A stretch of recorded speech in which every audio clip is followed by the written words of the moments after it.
Corona महामारी के दौरान ऐसा लगा कि इससे पहले ऐसी महामारी कभी नहीं देखी गई, लेकिन इतिहास ने इससे भी बुरा वक्त देखा है।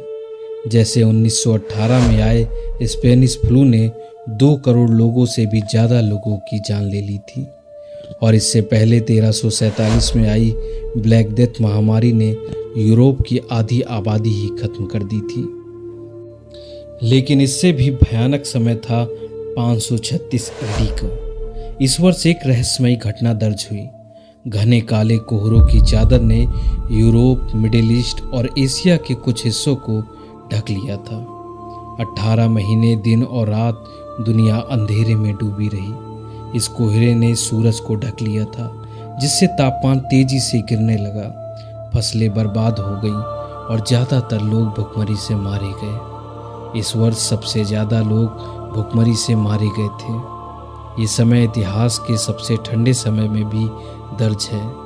चाइना और कई क्षेत्रों में तो गर्मियों के समय भी बर्फ पड़ने लगी थी। आखिरकार ये रहस्यमयी धुंध चारों तरफ छाई रही। कई वर्षों तक इसके बारे में किसी को कुछ नहीं पता था कि आखिर ये क्या हो रहा है। बाद में वैज्ञानिकों ने इस पर शोध किए और बताया कि सन 536 की शुरुआत में आइसलैंड में एक बहुत भयानक ज्वालामुखी का विस्फोट हुआ था। इस ज्वालामुखी विस्फोट की वजह से पृथ्वी के बहुत बड़े हिस्से पर राख फैल गई थी।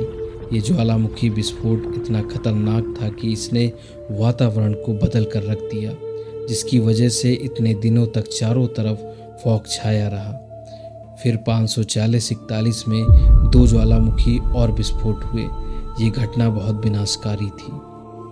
यूरोप को इससे उभरने में लगभग 1 सदी लग गई। इतिहासकारों का मानना है कि 6वीं शताब्दी जीने के लिए एक बहुत भयंकर युग था। इसलिए 6वीं शताब्दी को यूरोप में डार्क एज कहा जाता है। इसके अलावा वर्ष 541 में पूर्वी रोमन साम्राज्यों में जस्टिनियनिक प्लेग नामक बीमारी फैल गई, जिसने 20 मिलियन लोगों से भी ज़्यादा लोगों की जान ले ली थी।